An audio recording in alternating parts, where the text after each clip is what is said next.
بسم اللہ الرحمن الرحیم۔ شروع اللہ کے نام سے جو بڑا مہربان اور نہایت رحم کرنے والا ہے۔ حضرت موسیٰ علیہ السلام کے زمانے میں قارون ایک نامی شخص کا واقعہ جو بہت ہی مالدار انسان تھا۔ چلو ویڈیو کو شروع کرتے ہیں۔ حضرت موسیٰ علیہ السلام کے زمانے میں قارون نام کا ایک بہت بڑا مالدار شخص تھا۔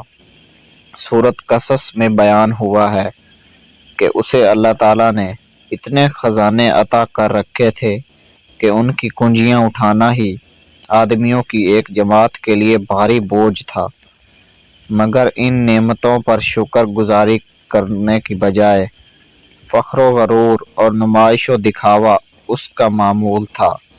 اس کا کہنا یہ تھا کہ یہ مال اسے اس کی علم و صلاحیت کی بنا پر ملا ہے۔ آخر کار اللہ تعالیٰ نے اس کے گناہوں کی پاداش میں اسے اس کے مال سمیت زمین میں دھسا دیا۔ مال بلا شبہ اللہ تعالیٰ کی ایک عظیم نعمت ہے، لیکن اس نعمت کی حقیقت یہ ہے کہ انسانوں کو بطور آزمائش دیا جاتا ہے۔ وہ آزمائش کیا ہے؟ اسے رسول اکرم صلی اللہ علیہ وآلہ وسلم نے بڑی خوبی سے اس طرح بیان کیا ہے کہ تمہارے کمزوروں کی وجہ سے تمہاری مدد کی جاتی ہے اور تمہیں رزق دیا جاتا ہے۔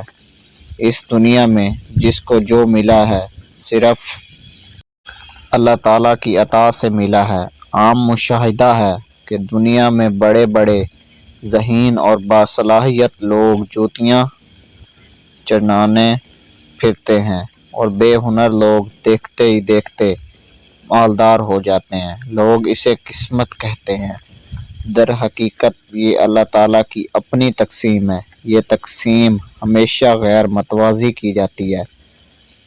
اس کے ذریعے اللہ تعالیٰ یہ دیکھنا چاہتے ہیں کہ پیسے والے لوگ مال پر قارون بنتے ہیں یا رسول اکرم صلی اللہ علیہ وآلہ وسلم کے ارشاد کے مطابق یہ جان لیتے ہیں کہ یہ مال اصل میں انہیں ضعیفوں کی وجہ سے ملتا ہے۔ جو لوگ قارون بنتے ہیں ان کا انجام بھی قارون جیسا ہوگا، لیکن جو لوگ اسے عطیہ الہی سمجھ کر غریبوں پہ خرچ کرتے ہیں انہیں اللہ تعالیٰ کے نبی کے ساتھ بسا دیا جائے گا۔ دوستو، اگر ویڈیو اچھی لگی ہو تو SA اسلامک سٹوریز چینل کو سبسکرائب لازمی کریں۔ میں اپنے چینل پر ہر روز اسلامک ویڈیوز اپلوڈ کرتا ہوں۔ Thanks for watching this video.